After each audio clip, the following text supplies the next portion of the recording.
According to the latest leaks, we are going to receive another JH-7 in the game, right? But the thing is, what is that going to even look like? And yeah, it's going to be a premium, so is it going to be worse than the current one that we have?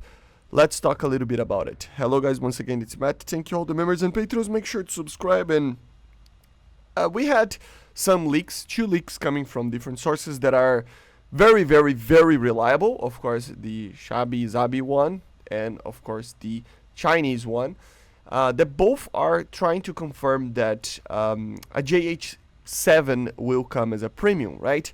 But normally, we already have premiums that are worse than the Tech 3 vehicle, and according to these leaks, this JH-7 will be that. So what is this? What is it going to be? What we can expect? Of course, we need to wait for the full information on the actual dev blogs and stuff. And of course, it will take a little bit more time for us to actually start to receive those. For example, we will probably start around next week, I would probably imagine.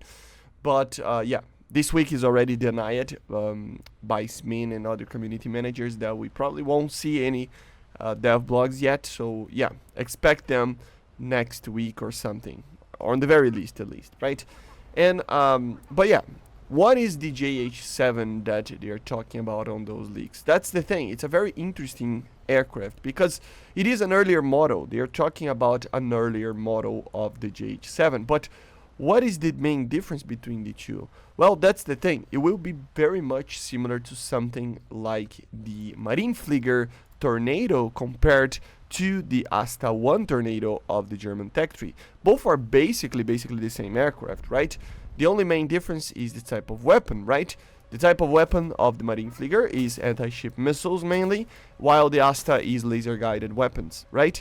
And this is going to be the main difference between the two of them. The JH-7 actually initially was developed as a long-range bomber strike aircraft, in the sense that it is an interdictor. The objective was to be similar in performance and objective to something like the F-111, Su-24, stuff like that, right? So the objective of the aircraft was to introduce an interdictor. But the thing is that one of the main reasons why they wanted an aircraft such as this is that they needed an anti-ship fighter bomber, right? With a very, very good capability of defending itself, but also to attack ships from a very long range. The radar, the initial radar of the JH-7 could actually detect targets from up to like 170 kilometers or something, or ships, you know. So it was very, very good, and it was a very, very, very similar to the radar that we have in the game right now in the JH-7A, right? So the aircraft itself will be pretty much the same, you know. Maybe it will have some different naming, like for example in the engines, we have the WS-9 engine, which is a SPA engine, okay? These are based on the SPA, but initially on the JH-7 it was actually an imported SPA, Rolls-Royce SPA engine, right? So it might change the name, the radar name and something like that, but overall the aircraft itself is going to be pretty much the same, you know, in the terms of gameplay and how it feels and everything like that, and the flight performance. Where it matters is the weapon systems, as I was talking about, right? This is going to be an aircraft that is more focused on anti-ship. As you see on the screen right now, you can see there is it's in Chinese and stuff, but kind of a differentiating graphic of what the weapons would be for something like the JH-7 and the JH-7A, and you clearly can see that the A variant, which is the right one, right, carried a lot more weapons, especially in the guided department. So the KH-29s that we have and the guided bombs that are called the GBs, right, the GB 250, 500 and 1000, all these guided bombs, and the pod itself, the KADC-03A pod, all of these are the main difference, you know. You can see that in the first one we have an anti-ship missile. In the other ones we don't have the anti-ship missile, apparently, I don't think, but we have or we do have the anti-ship missile actually, I think.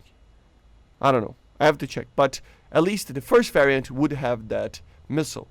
But realistically, will we have this missile or not? Well, I don't know. But what we can actually expect from it is that since the JH-7A doesn't have that, and it only has the normal guided TV and laser guided stuff, probably this earlier variant that is going to be a premium will be a non-guided aircraft in the terms of weapon systems. It will only have unguided bombs, maybe some rockets or something. Stuff like that will be probably the case. Together with two PL5s, which is another difference that this aircraft has. It doesn't apparently uses the PL8, only the PL5s, right? So expect a lower BR to something like this, being a premium that is probably going to be a rank 8, which is pretty interesting because I honestly thought that the JF-17 was going to be that, but apparently the JF-17 is going to be a event vehicle if it's coming, and then the JH-7 will be the premium, right? So that means that normally it is an aircraft that has some differences to the Tech 3 and stuff. It normally has some forms of stuff like that to not be too good for a player to actually just buy his way into the best things ever in that Tech 3, right? They try to do this at least, although sometimes it's not really fully integrated, that idea, but still, you know what I mean, right? So with the JH-7